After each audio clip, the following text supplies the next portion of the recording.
Hello everyone! Today is something completely different.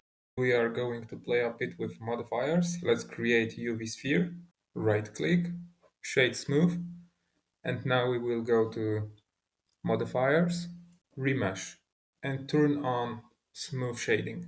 Let's set up our remesh to voxel. Now hit tab and go to edit mode. Next, Shift D to duplicate this object.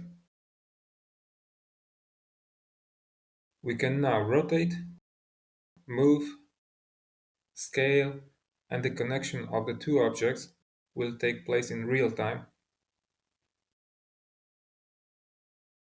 As you can see, even the smallest changes in position are detected by the Blender. Now let's prepare the objects for sculpting.